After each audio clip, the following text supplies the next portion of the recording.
Hello friends, எல்லாருக்கும் வணக்கம். நான் உங்கள் டேவிட் அன்பு. இன்றைக்கி நாம் இந்த வீடியோவில் ஒரு இன்ட்ரெஸ்டிங்கான டாபிக் பார்க்க போகிறோம். வீடியோ ஸ்கிப் பண்ணாமல் பாருங்கள், அப்போ தான் உங்களுக்கு புரியும்.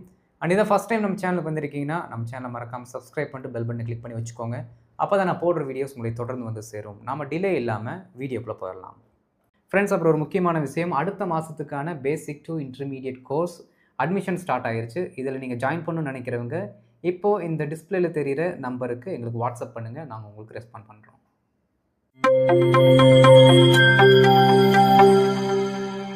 ஃப்ரெண்ட்ஸ், இப்போது நம்ம தமிழில் ஒரு சில இடங்கள் இந்த மாதிரி சென்டென்சஸ் சொல்லுவோம். நீ சொல்கிறது எனக்கு புரியல, நீ சொல்கிறது எனக்கு புரியல, நீ சொன்னது அங்கே யாருக்குமே விளங்கலை, நீ சொன்னது எனக்கு தெரியவே இல்லை. இந்த மாதிரி ஏதோ ஒன்று என்ன பண்ணுவோம் அப்படின்னா நம்ம சொல்லுவோம். ஆனால் ஸ்டார்ட் பண்ணுறது பார்த்தீங்கன்னா இந்த மாதிரி ஸ்டார்ட் பண்ணுவோம். நீ சொல்கிறது, அவங்க செஞ்சது, ஓகே, ஒருத்தவங்க ஒரு வேலையை அப்படி செஞ்சாங்க இப்படி செஞ்சாங்க அப்படிங்கிறத நம்ம இன்னொரு ஃபார்மில் கொண்டு வரோம். சரிங்களா? இந்த மாதிரியான சென்டென்சஸை நாம் இங்கிலீஷில் சொல்லும்போது கொஞ்சம் யோசிப்போம், என்னடா என்ன சென்டென்சஸ் வரும், எப்படி இதை ஆரம்பிக்கலாம் அப்படின்ட்டு. ஆனால் இது ரொம்ப ரொம்ப ஈஸியான சென்டென்ஸ் ஸ்ட்ரக்சர்ஸ், ஆல்ரெடி உங்களுக்கு தெரிஞ்சது. சரிங்களா? ஏன் அப்படின்னா இந்த பர்டிகுலர் வார்த்தைகளை நம்ம என்ன பண்ணணும் அப்படின்னா ஒரு நவுன் ஃப்ரேஸாக மாற்றி விட்டுறணும். நவுன் ஃப்ரேஸாக மாற்றும் பொழுது சென்டென்ஸ் வந்து கொஸ்டின் வார்த்தையில் ஆரம்பிக்கிற மாதிரி இருக்கும், ஆனால் அது கொஸ்டின் கிடையாது. சரி, பார்க்கலாம். நீ சொல்வது, ஓகே, நீ சொல்வது. இப்போது இது என்ன டென்ஸில் இருக்குன்னு பாருங்களேன். பிரித்தோம்னா மீனிங் வந்துடும். நீ சொல்வது, சொல் அப்படின்னா ப்ரெசண்ட். நீ சொன்னது, சொன்னது பாஸ்ட். இதை கண்டுபிடிச்சிடணும் ஃபஸ்ட்டு. கண்டுபிடிச்சிட்டு அதை அப்படியே எழுதுங்க. நீ சொல்வது அப்படின்னா யூ சே, அவ்வளோதான். யூ சேனா நீ சொல்கிறாய். அடுத்து பாருங்களேன், நீ சொன்னது அப்படின்னா யூ செட். இதுதான் பார்த்தீங்கன்னா எல்லா நவுனுக்கும் காமன். நீ சொன்னது, அவன் சொன்னது, அவள் சொன்னது, எது சொன்னாலும் சரி, நீங்கள் இந்த பர்டிகுலர் நவுனை மட்டும் மாற்றி விட்டிங்கன்னா வேலை முடிஞ்சுது. இது பேசிக்காக நீங்கள் பண்ண வேண்டிய முதல் வேலை. எப்படி? You say, you said. என்ன வேர்பு வேணால் இருக்கட்டும், நான் எக்ஸாம்பிளுக்காக இந்த 2 வேர்பு வச்சுருக்கேன். அடுத்து பாருங்கள், யூ சே நீ சொல்கிற, நீ சொல்வது, சொல்வது அப்படின்னா ஏதோ ஒரு விஷயத்தை பற்றி பேசுகிறாங்க. சரிங்களா? அப்போ இந்த இடத்துல என்ன பண்ணணும் அப்படின்னா, இப்போ பாருங்களேன், வாட் அப்படிங்கிற வார்த்தையை நீங்கள் ஆட் பண்ணிக்கணும். வாட் யூ சே, நீ சொல்கிறது எனக்கு புரியலை. What you say is unclear. இந்த மாதிரி ஏதோ ஒன்று சொல்லலாம், நான் சொல்லிக் கொடுக்குறேன். எக்ஸாம்பிள் சொல்கிறது உங்களுக்கு புரியுதுங்களா? நீ சொன்னது, அதே மாதிரி முன்னாடி பாருங்களேன், வாட் அப்படிங்கிற வார்த்தை போட்டால் வேலை முடிஞ்சுது.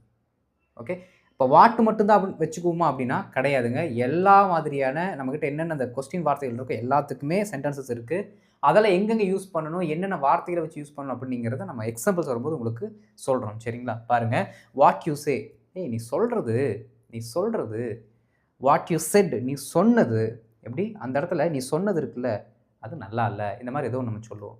ரைட். அப்போ இந்த மாதிரி சொன்னதுக்கு அப்புறம் இதுதாங்க நவுனு. சென்டென்ஸோட மெயின் நவுன் ஃப்ரேஸ் இது, என்பின்னு வச்சுக்கலாம். சரிங்களா? உங்களுக்கு புரிகிறதுக்காக நான் சிம்பிளான வார்த்தைகளில் சொல்கிறேன். அப்போது ஒரு சென்டென்ஸில் நவுனுக்கு அடுத்து நம்ம என்ன பண்ணுவோம்? மேக்ஸிமம் வேர்பு தான் போடுவோம். அது பி வேர்பாக இருக்கலாம், இல்லாட்டி மெயின் வேர்பாக இருக்கலாம். சரிங்களா? என்ன பண்ணுவோம்? இந்த பர்டிகுலர் வார்த்தைக்கு அடுத்து வேர்பு தான் போடுவோம். ஏன் அப்படின்னா சென்டென்ஸில் நவுனுக்கு அடுத்து வேர்பு தான் வரணும். இங்கே நவுன் இருக்குது, அதுக்கடுத்து வேர்ப் வந்துருச்சு. அதற்கடுத்து வழக்கம் போல் சென்டென்ஸில் என்னென்ன வருமோ அதை நம்ம போட்டுக்கலாம். புரியுதுங்களா? மேக்ஸிமம் இந்த இடத்த நீங்கள் கவர் பண்ணிட்டீங்கன்னா பின்னாடி வரக்கூடிய அந்த வார்த்தைகள் ரொம்ப சின்னதாக தான் இருக்கும், ரொம்ப ஈஸியாக இருக்கும். ஓகே, இதுதான் கான்செப்ட் இன்னைக்கு.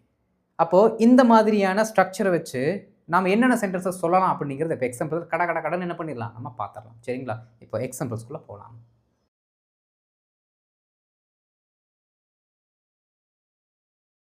இப்போ ஒரு சில எக்ஸாம்பிள்ஸ் நம்ம பார்க்கலாம். பாருங்களேன், நான் இப்போ யோசிக்கிறது சம்மந்தம் இல்லாத ஒன்று.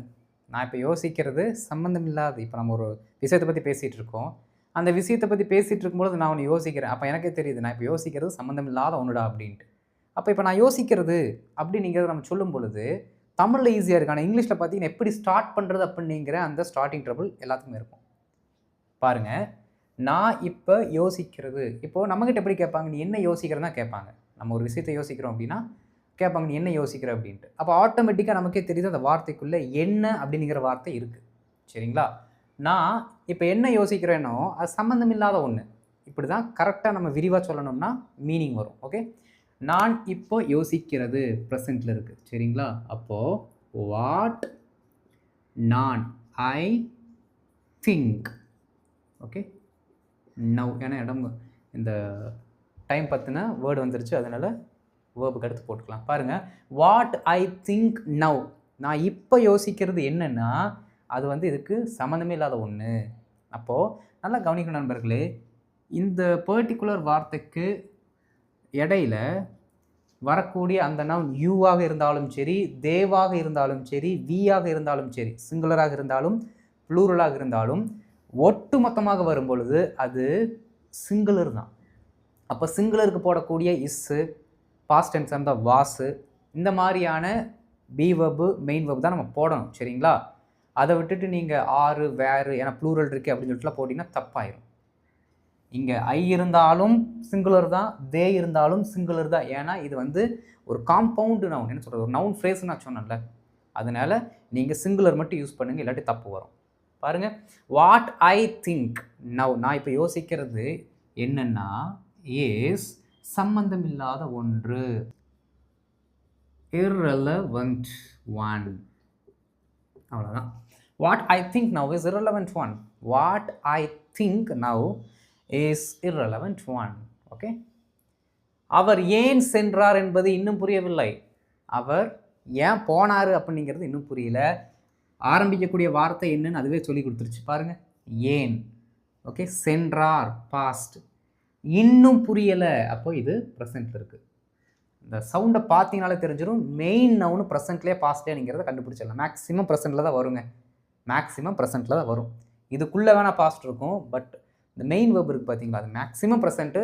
எங்கேயாவது கடைசி வார்த்தை மட்டும் நம்ம மாற்றினோம்னா அது டென்ஸ் மாறிடும். ஓகே, அவர் ஏன் சென்றார் என்பது இன்னும் புரியவில்லை. பாருங்க, வை அதான் ஏன். ஓகே, அவர் சென்றார், ஹீ லெஃப்ட். ஓகே, இல்லாட்டி ஹீ வெண்ட், எது வேணாலும் சொல்லுங்கள், தப்பு இல்லை. வை ஹீ லெஃப்ட், அவர் ஏன் கிளம்புனார். வை ஹீ வெண்ட், அவர் ஏன் போனார் என்பது இன்னும் புரியவில்லை. இஸ் ஸ்டில் unclear, அவ்வளோதான். why he left is still unclear. why he left is still unclear. ரொம்ப ஈஸி. ஓகே, இதுதான் இங்கே நவுன், இது verb. why he left is still unclear. அவள் அதை கையாண்டது அனைவரையும் கவர்ந்தது, கடைசி வார்த்தை பாஸ்ட். அப்போ வரக்கூடிய மெயின் வெர்ப் என்னவா இருக்கணும், பாஸ்ட்ல இருக்கணும். அவ்வளோதான் கான்செப்ட். அவள் அதை கையாண்டது, அதை எப்படி கையாண்டாங்க, அவங்க அதை அப்படி எடுத்து இப்படி வச்சு சூப்பராக என்ன பண்ணாங்க அப்படின்னா அதை கீழே விழுகாமல் அவங்க சூப்பராக ஹேண்டில் பண்ணாங்க, ஏதோ ஒன்று சொல்கிறாங்க. அப்போது இந்த இடத்துல நாம் யூஸ் பண்ணக்கூடிய அந்த கேள்வி வார்த்தை என்னென்னா, அவள் அதை எப்படி கையாண்டா அப்படிங்கிறது எல்லாத்தையுமே அட்ராக்ட் பண்ணுச்சு, இம்ப்ரெஸ் பண்ணுச்சு அப்படின்னு நம்ம சொல்லுவோம். அப்போது இங்கே ஒளிஞ்சிருக்கக்கூடிய அந்த கேள்வி வார்த்தை என்ன அப்படின்னா எப்படி. ஓகே, அவள் அதை கையாண்டது. அப்போது ஹவ் ஷீ, கையாண்டது பாஸ்ட்டு, அப்போ handled. How she handled it, அதை கையாண்டது. ஹவு ஷீ ஹேண்டில்டு இட், அனைவரையும் கவர்ந்தது, கடைசி வார்த்தை என்ன, மெயின் வேர்பு. அப்போது இம்ப்ரெஸ்ட், இம்ப்ரெஸ்ட் அனைவரையும், எவ்ரி ஒன். அவ்வளோதான். பாருங்கள், how she handled it impressed every one. How she handle it impressed every one. அவள் அதை கையாண்ட விதம் இருக்குல்ல, அது அனைவரையும் கவர்ந்தது. ஓகே, அவங்க எங்கே வாழ்கிறாங்க அப்படிங்கிறதெல்லாம் முக்கியம் கிடையாது, அதெல்லாம் தேவையில்லை, அதெல்லாம் முக்கியம் கிடையாது. அவங்க எங்கே வாழ்கிறார்கள், எங்கே. பாருங்கள், வேர் அதற்கடுத்து நவுனு, இதற்கடுத்து வரக்கூடிய வேர்ப், எங்கே வாழ்கிறார்கள், வேர் தே லிவ். அவ்வளோதான். வேர் தே லிவ் என்பது தேவையில்லை, அதெல்லாம் முக்கியம் கிடையாது. இட்ஸ் நாட் இம்பார்ட்டன்ட் சொல்லிக்கலாம், இல்லாட்டி அதெல்லாம் ஒரு மேட்டரே கிடையாது அப்படின்னு சொன்னோம்னா டசன்ட் மேட்டர் அப்படின்னு கூட நம்ம சொல்லணும். பாருங்கள், where they live doesn't matter, where they live doesn't matter. அவங்க எங்கே வாழ்கிறாங்க அப்படிங்கிறது மேட்டரே கிடையாது, அதெல்லாம் ஒரு விஷயமே கிடையாது. புரியுதுங்களா? இது மெயின் வேர்ப் இங்கே. ஓகே, நீ எவ்வாறு பதில் அளிக்கிறாய் என்பது தான் முக்கியம். அவங்க கூட கேள்வி கேட்குறதெல்லாம் பெருசு கிடையாது, அதுக்கு நீ எப்படி பதில் சொல்கிறாய், எந்த விதத்தில் எப்படி பதில் சொல்கிறாய். பாருங்கள், நீ எவ்வாறு, அப்போது ஹவு.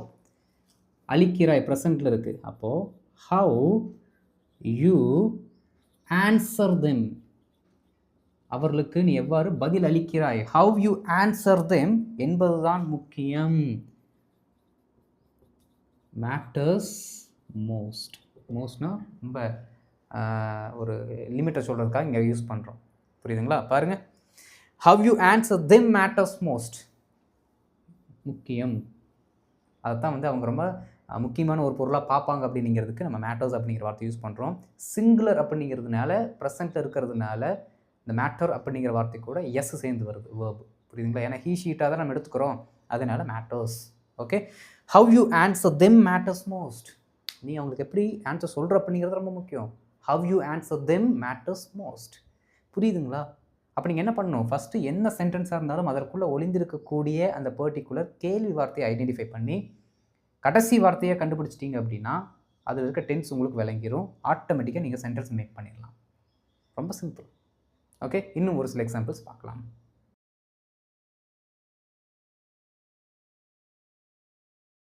இப்போ அடுத்த செட் ஆஃப் எக்ஸாம்பிள்ஸ் பாருங்கள். நீ செய்தது அற்புதமானது. நீ என்ன செஞ்சியோ அது செம்ம சூப்பர் அப்படின்னு நம்ம சொல்லுவோம்ல. சிம்பிளாக இருக்க மாதிரி தான் இருக்கும். ஆனால் இதை நம்ம எப்படி தான் பண்ணணும், கொஸ்டினில் தான் ஆரம்பிக்கணும். அந்த கொஸ்டின் வார்த்தையில் ஆரம்பிக்கணும். சரிங்களா? நீ செய்தது அற்புதமானது. அப்போ நீ என்ன செஞ்சியோ அது அற்புதமானது அப்படி தான் நம்ம சொல்லுவோம். பாருங்கள், வாட் யூ செய்தாய், அப்போ டிட்.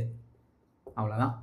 வாட் யூ டிட் அற்புதமானது. இந்த வார்த்தை எதில் இருக்குது, ப்ரெசென்ட்டில் இருக்குது. அற்புதமாக இருக்கிறதுன்னு அர்த்தம் பிரித்து சொன்னோம் அப்படின்னா. சிம்பிளாக சொல்லும் பொழுது அற்புதமானது, சுவாரஸ்யமானது அப்படின்னு சொல்லுவோம். பிரிச்சிட்டிங்க அப்படின்னா அற்புதமாக இருக்கிறது, அற்புதமாக இருந்தது. புரியுதுங்களா? அது எப்படி வேணாலும் நம்ம மாற்றிக்கலாம், தப்பு இல்லை.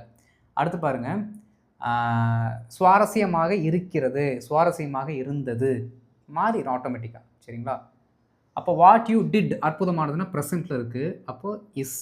Okay, what you did is amazing, அற்புதமானது அப்படின்னு அர்த்தம். இது வந்து இது கிடையாதுங்க, ஜெரண்டு ஃபார்மில் இருக்கக்கூடிய ஒரு வார்த்தை. ஆனால் அது வந்து நீங்கள் வேர்பு கொண்டு போயிடாதீங்க. ஏன்னா நம்ம ஆல்ரெடி இஸ்ஸு கூட ஐஎன்ஜி ஃபார்ம் வந்தாலும் இது என்னென்னு வச்சுருக்கோம், வெரி குட், அது மெயின் வேர்பாக வச்சுருக்கோம். ஆனால் இங்கே அது இப்படி வராது. சரிங்களா? சரி பாருங்கள், வாட் யூ டிட் நீ செய்தது. இந்த டிட்டுங்கிறது இந்த பர்டிகுலர் நவுனோட வேர்பு. இந்த இஸ்ஸுங்கிறது இந்த ஒட்டுமொத்த வார்த்தையினுடைய வேர்பு. அதை நீங்கள் புரிஞ்சுக்கணும். இந்த டிட்டு வந்து இதனுடைய வேர்பு, இந்த இஸ்ஸுங்கிறது இந்த ஒட்டுமொத்த வார்த்தையினுடைய verb. Okay, what you did is amazing. What you did is amazing. Right. அவள் சொன்னது உண்மையிலேயே அவரை பாதித்தது. மெயின் வேர்ப் வரணும்.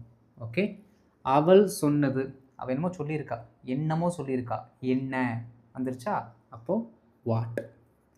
வாட் ஷீ செட், அவள் சொன்னது. வாட் ஷீ செட் உண்மையிலேயே அவரை பாதித்தது. பாருங்கள், what she said really hurt him. அவ்வளோதான். Okay, really hurt him. What she said really hurt him. What she said really hurt him. அவள் சொன்னது உண்மையாலுமே அவரை பாதித்தது, ரொம்ப ஹர்ட் பண்ணிருச்சு அப்படின்னு நம்ம சொல்கிறோம். அவர்கள் எப்படி தப்பித்தார்கள் என்பது நம்ப முடியாதது, நம்ப முடிகிற மாதிரி இல்லை அப்படின்னு நம்ம சொல்கிறோம். ஓகே, அவர்கள் எப்படி தப்பித்தார்கள், past. Okay, how they escaped. அவ்வளோதான். ஹவு தே எஸ்கேப்டு, எப்படி தப்பித்தார்கள் நம்ப முடியாதது, இஸ் அன்பிலீவபிள். அவ்வளோதான். பாருங்கள், unbelievable. How they escaped is unbelievable. How they escaped is still unbelievable. இன்னுமே நம்ப முடியாததாக இருக்கிறது. ஆட் பண்ணிக்கலாம் அந்த மாதிரி வார்த்தைகள். நாம் எப்படி சந்தித்தோம் என்பது ஒரு சுவாரஸ்யமான கதை. நாம் எப்படி மீட் பண்ணோம் அப்படிங்கிறதே ஒரு சுவாரஸ்யமான கதை. எப்படின்னு இருக்கு. அப்போ ஹவ்.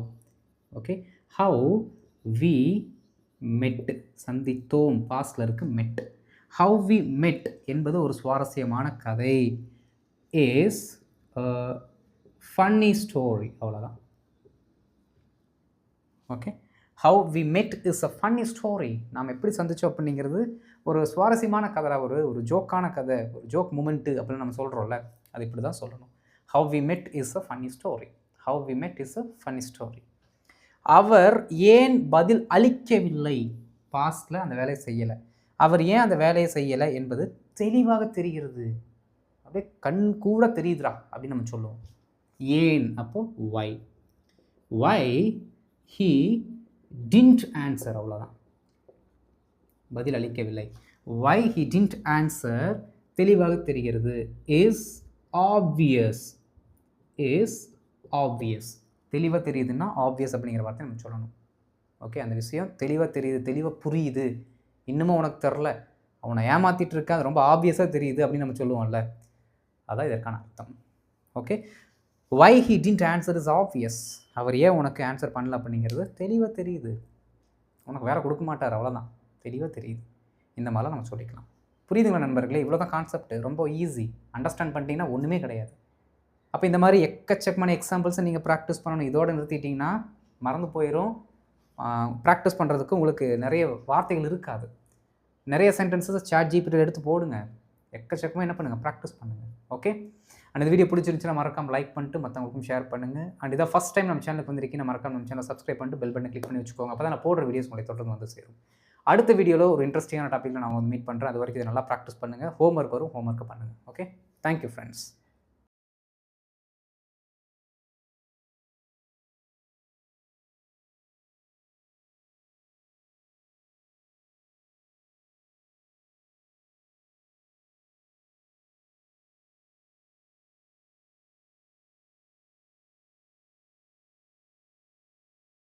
Thank you.